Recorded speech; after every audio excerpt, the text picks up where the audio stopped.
Hi friends, எல்லாரும் எப்படி இருக்கீங்க? நல்லா இருக்கீங்களா? இன்னைக்கு நான் உங்களோட ஒரு விஷயத்த நான் ஷேர் பண்ண போறேன். அது என்ன அப்படின்னு பார்த்தீங்கன்னா, இந்த உலகத்துல வாழ்ற நம்முடைய வாழ்க்கையில பார்க்கும்போது, பணம் இருக்கிறவனுக்கும், செல்வாக்கு இருக்கிறவனுக்கும் தான் எல்லா மதிப்பு, மரியாதை எல்லாமே கிடைக்குது. பணம் இல்லாதவனுக்கு, காசு இல்லாதவனுக்கு, செல்வாக்கு இல்லாதவனுக்கு எந்த ஒரு மதிப்பு, மரியாதை எதுவுமே கிடைக்கிறது கிடையாது. சரிங்களா?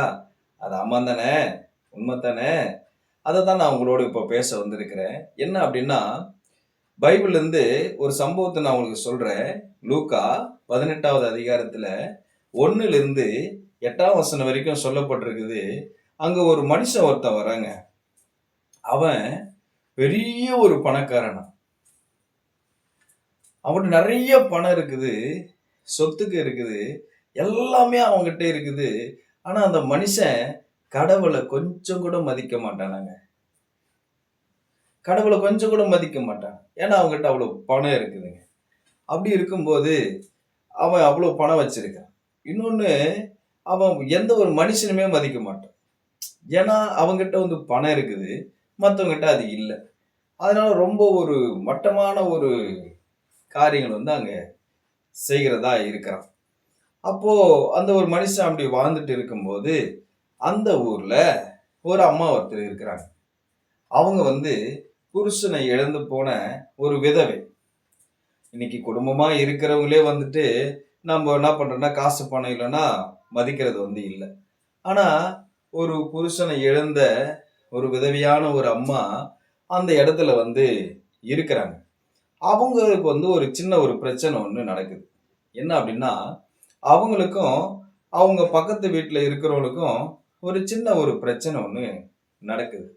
அப்படி இருக்கும்போது அவங்க என்ன பண்றாங்க அப்படின்னா, அந்த ஒரு ஒரு பணக்கார ஒருத்தர் இருந்தான் இல்லையா, கடவுளை மதிக்காத இருந்தான் இல்லையா, அவங்ககிட்ட போயிட்டு, எனக்கு ஒரு நியாயம் நீங்க செய்யணும், எனக்கு இந்த மாதிரி ஒரு பிரச்சனை இருக்குது, எனக்கு இந்த மாதிரி நீங்க ஒரு உதவி பண்ணுங்க அப்படின்னு சொல்லி கேட்கும்போது, அந்த மனுஷன் ஒரு பொருட்டாவே அதை எண்ணவே இல்லை. நம்ம என்ன சொல்ல வராங்கன்றத கூட அந்த மனுஷன் அதை கேட்கவே இல்லையா.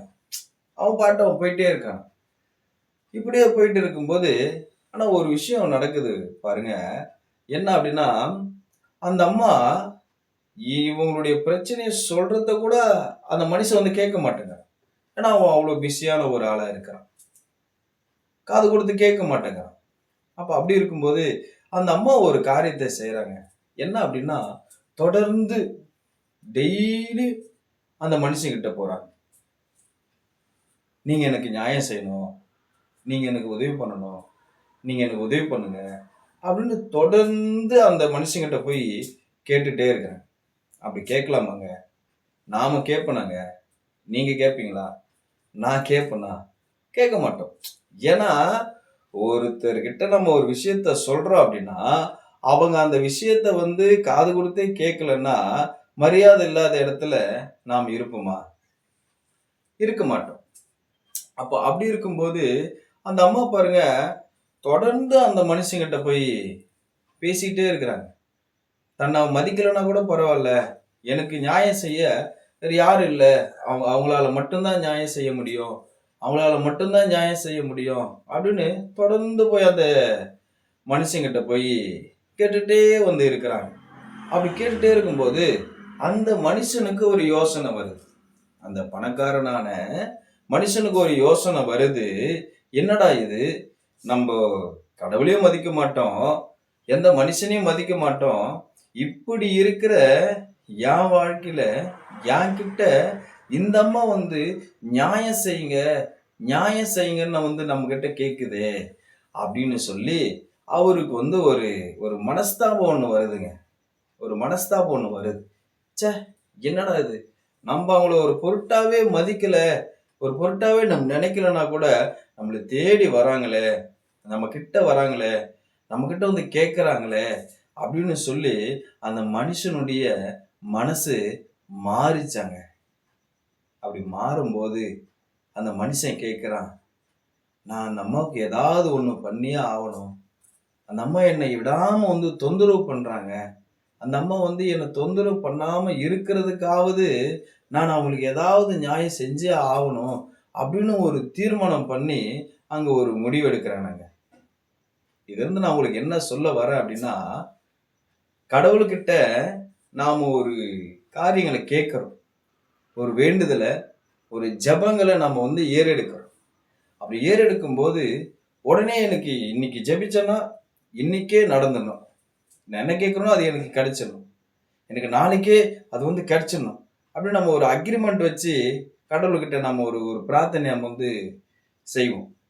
ஆனா கடவுள் வந்து பார்த்தீங்கன்னா, அந்த அம்மாவுக்கு வந்து அந்த மனுஷனை கொண்டு செய்கிற காரியத்துல கர்த்தர் அந்த இடத்துல ஒரு வார்த்தையை சொல்லி பேசுறாரு.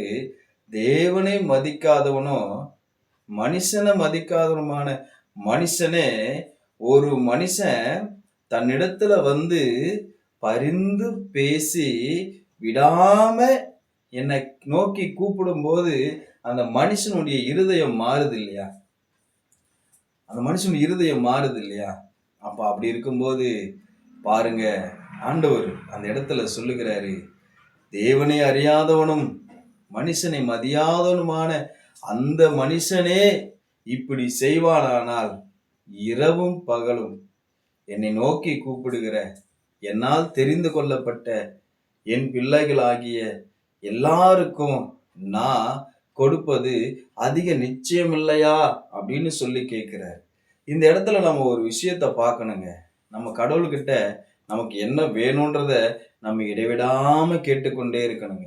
இந்த கதையினுடைய முக்கியத்துவம் என்ன தெரியுங்களா? நாம கடவுள்கிட்ட ஒரு வார்த்தையை கேட்கும்போது, ஒரு காரியத்தை கேட்கும்போது, அது எது வேணாலும் இருக்கலாம். நமக்கு கடன் பிரச்சனை இருக்கலாம், நமக்கு ஒரு நல்ல வீடு இல்லாம இருக்கலாம், நல்ல ஒரு குழந்தை பாக்கியம் இல்லாம இருக்கலாம், நல்ல ஒரு கல்யாணம் ஆகாம இருக்கலாம். நம்ம ரொம்ப நாளா வெயிட் பண்ணி நல்ல ஒரு வேலை கிடைக்கணும்னு கூட தாமதமா போய்க்கொண்டு இருக்கலாம். நீங்க கடவுள்கிட்ட கேட்குறீங்கன்னா, உடனே எனக்கு அது நடக்கணும்னு கேட்காதீங்க. ஆண்டவர் அதை செய்ய வேண்டிய நேரத்துல செய்வார். ஏன்னா வேதத்துல சொல்லப்பட்டிருக்குது, ஏற்ற காலத்தில் உயர்த்தும்படிக்கு அவருடைய பலத்த கரத்தில அடங்கி இருங்கள்னு சொல்லியிருக்கிறார். ஏன்னா நமக்கு ஒரு ஒரு ஒரு தகுதியும் ஒரு கெப்பாசிட்டியும் வேணும்ன்றது கடவுள் எதிர்பார்க்கிறாருங்க. அந்த காரியமும் அந்த விசுவாசம் நமக்கு வேணும்னு பார்க்கிறாரு. என்ன கொடுத்தாலும் என்ன கொடுக்காவிட்டாலும் கடவுள் பேர்ல நம்ம பற்றுதலா இருக்கிறோமான்னு கடவுள் நம்மை சோதிச்சு பார்ப்பாரு. கடவுள் நம்மளை சோதிப்பாருன்றத நீங்க நம்புறீங்களா? நமக்கு ஒண்ணு கொடுக்கும்போது சந்தோஷப்படுவோம். ஒண்ணு கொடுக்காத போது என்னடா கடவுள் நேத்து கொடுத்தாரு, இன்னைக்கு கொடுக்கலையே, நேத்து அவருக்கு வல்லமை உண்டோ, சக்தி உண்டோ, இன்னைக்கு அவருக்கு இந்த ஜபத்தை கேட்டு நமக்கு ஒரு அற்புதத்தை செய்யலையே அப்படின்னு அவருக்கு வல்லமை இல்லையோ, சக்தி இல்லையோ அப்படின்னு நம்ம நினைக்க கூடாதுங்க. நம்ம ஒரு காரியத்தை ஆண்டவர்கிட்ட வேண்டிக் கொள்றோன்னா அதை எப்போ கொடுக்கணும்ன்றது அவருக்கு தெரியுங்க. அப்போ இடைவிடாம ஒரு அம்மா ஒரு மனுஷங்கிட்ட போய் தன்னுடைய கோரிக்கைகளை வச்சு நியாயம் செய்யுங்க நியாயம் செய்யுங்கன்னு கேட்டுக்கொள்ளும் போது அந்த மனுஷனே மனஸ்தாபப்பட்டு அதை செய்கிறான் என்றார். நீங்களும் ஒரு காரியத்துல ரொம்ப வாஞ்சையா விருப்பமா வேண்டிக் கொண்டு கேட்டுக்கொண்டு இருக்கிறீங்க. கர்த்தர் உங்களுடைய இடைவிடாத ஜபத்தை பார்த்து, உங்களுடைய இடைவிடாத விசுவாசத்தை பார்த்து ஆண்டவர் உங்களுக்கு நிச்சயமாய் நியாயம் செய்வார். ஆண்டவர் நிச்சயமாய் உங்கள் தேவைகளை சந்திப்பார். சோர்ந்து போகாதீங்க. கடவுளால் எல்லாமே செய்யப்பட முடியும். மனுஷன் கொஞ்சம் தாங்க நமக்கு உதவி செய்வாங்க. நம்ம கூட பிறந்தவங்க, நமக்கு தெரிஞ்சவங்க, நண்பரானவங்க ஏதோ கொஞ்சம் தான் நமக்கு கொடுத்து நம்ம கஷ்டங்களில நமக்கு உதவி செய்ய முடியுங்க. எல்லாத்தையும் எல்லாராலையும் கொடுக்க முடியாது. மனுஷனாலே கூடாதது தேவனாலே கூடும் என்று ஆண்டவர் வாக்கு கொடுத்திருக்கிறார். அந்த தேவன் உங்க வாழ்க்கையில தாமதிக்கிறாருன்னு சொன்னா அதுல ஒரு காரியம் இருக்கும், ஒரு திட்டம் இருக்கும். அந்த காரியத்தின் திட்டத்தையும் புரிந்து கொண்டு நாம் பொறுமையாய் கர்த்தருடைய சமூகத்திலே காத்திருப்போம். ஏற்ற நேரம் வரும், ஏற்ற சமயம் வரும். அப்பொழுது நம்முடைய காரியங்கள் எல்லாம் தேவன் நேர்த்தியாய் செய்து முடிப்பார். நமக்கு வேண்டியதெல்லாம் கர்த்தர் கொடுப்பார். அந்த வசனத்துல கடைசியா ஒரு வார்த்தை சொல்லப்பட்டிருக்குங்க. மனுஷகுமாரன் இயேசு கிறிஸ்துவானவர் கடைசி நாட்களில இந்த மனுஷனிடத்துல மனு குலத்துல விசுவாசத்தை காண்பாரோன்னு கேட்டிருப்பாருங்க. இந்த கடைசி நாட்களில இந்த நாட்களில அவரை நம்புகிறவர்கள் அவர்கிட்ட வரவங்க உடனே எல்லாத்தையும் கொடுத்தாதான் நம்புறாங்களா? கடவுளை நம்ம ஏன் நம்புறோன்றதுல அவர் நம்மை பார்க்கறதுல ஆசையா இருக்கிறாருங்க. நம்ம ஆசையா அவரை பின்தொடருவோம், ஆசையா அவரை பின்பற்றுவோம். அந்த ஏழைக்கு, அந்த விதவைக்கு ஒரு மனுஷன் எப்படி மனஸ்தாபப்பட்டு இறங்கினானோ அதே போல ஆண்டவருடைய வார்த்தை சொல்லுகிறது. தம்மால் தெரிந்து கொள்ளப்பட்ட பிள்ளைகளுடைய வாழ்க்கையில கர்த்தர் நீடிய பொறுமையுள்ளவராயிருந்து உங்க வாழ்க்கையில ஒரு காரியம் தாமதிக்கப்படுதுன்னா, அது லேட் ஆகுதுன்னா நீங்க கவலைப்படாதீங்க. ஆண்டவர் அதுலதான் ஒரு சிறப்பை வச்சிருக்கிறாரு, ஒரு மேன்மையை வச்சிருக்கிறாரு, ஒரு மகிமையை வச்சிருக்கிறாரு.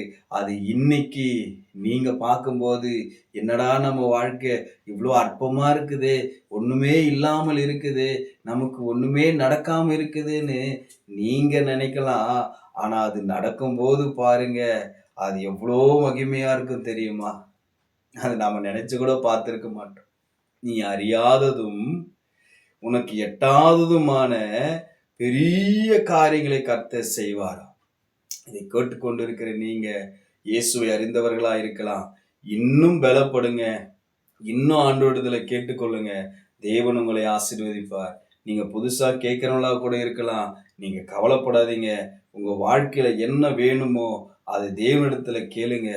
நிச்சயமாக ஆண்டவர் உங்களுக்கு கொடுத்து உங்க கஷ்டங்களை தீர்த்து உங்களை அவருடைய பிள்ளையாய் மாற்றி உங்களுக்கு தேவன் மகா பெரிய மகிமையான காரியங்களை செய்து கர்த்தர் உங்கள் வாழ்க்கையில பெரியவராயிருந்து ஆசீர்வதிப்பார்.